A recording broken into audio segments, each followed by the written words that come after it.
নমস্কার বন্ধুরা, সীমাস টিউটোরিয়াল ক্লাসে আজকে আমি আপনাদের করে দেখাবো কাঁচকলার খোসা বাটা। তার জন্য দেখুন আমি এখানে কাঁচকলার খোসা নিয়েছি আর নিয়েছি এখানে দেখুন কালো জিরা নিয়েছি 4 কোয়া রসুন আর একটা শুকনো লঙ্কা। ঝালটা আপনারা যে যেরকম খাবেন সেরকম বুঝে লঙ্কাটা নেবেন। আমি এখানে একটা লঙ্কাই নিয়েছি আর নিয়েছি সামান্য পরিমাণ সরষের তেল। চলুন তাহলে শুরু করি।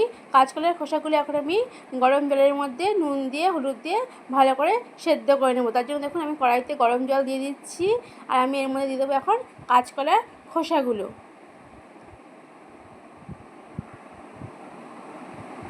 আমি এখন কাঁচকলার খোসাগুলো দিয়ে দিলাম গরম জলের মধ্যে।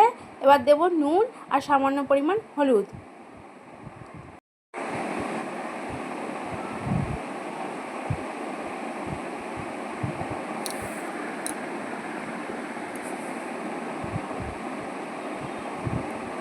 এই দেখুন আমি হলুদ দিয়ে দিলাম, নুনও দিয়ে দিলাম। এই দুটো জিনিস দিয়ে আমি ভালো করে এখন কাঁচকলার খোসাগুলোকে সেদ্ধ করে নেব।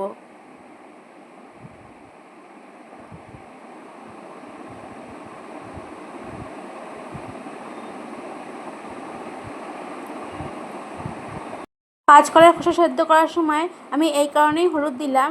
কাঁচকলার খোসা দেখবেন অনেক সময় সেদ্ধ করার সময় কালো হয়ে যায়, যে কষ্ট ওঠে কাঁচকলার, সেটা আর হবে না।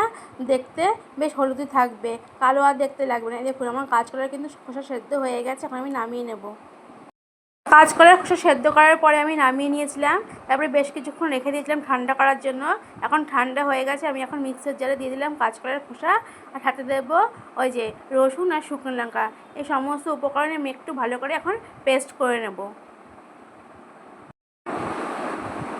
এই দেখুন আমার কিন্তু পেস্টটা হয়ে গেছে, পুরোপুরি পেস্ট হয়নি, আমি সামান্য পরিমাণ জল দিলাম, আবার একবার পেস্ট করে নেব।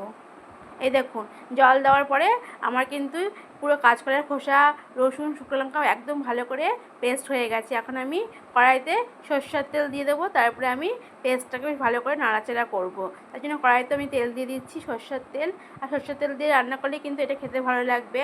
সরষের তেলে যেহেতু একটা ঝাঁঝালো ভাব আছে, তার জন্য কিন্তু এরকম বাটা, যে কোনো জিনিস বাটায় সরষের তেল দিয়ে রান্না করলেই ভালো লাগে।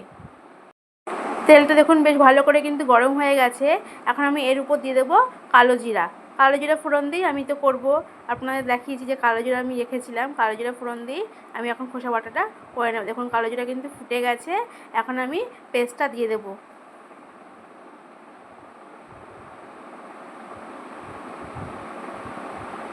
এই দেখুন আমি কাঁচকলার খোসা বাটাটা পুরোটাই দিয়ে দিলাম এখন। আর মিক্সার জারটা ধুয়ে যে জলটা বেরিয়েছে সেই জলটাও দিয়ে দিয়েছি। এখন বেশ ভালো করে নাড়াচাড়া করে নেব একদম, যতক্ষণ না ড্রাই হয়ে আসছে। তাহলে বন্ধুরা, আমার এই কাঁচকলার খোসা বাটা ভিডিওটি তোমাদের কেমন লাগলো অবশ্যই কিন্তু আমি কমেন্টে জানাবে। আর আমার এই ভিডিওটি তোমার সকল বন্ধুদের সঙ্গে বেশি বেশি করে শেয়ার করে নেবে। আর আমার চ্যানেলটিকে সাবস্ক্রাইব করে আমার পাশে থাকবে।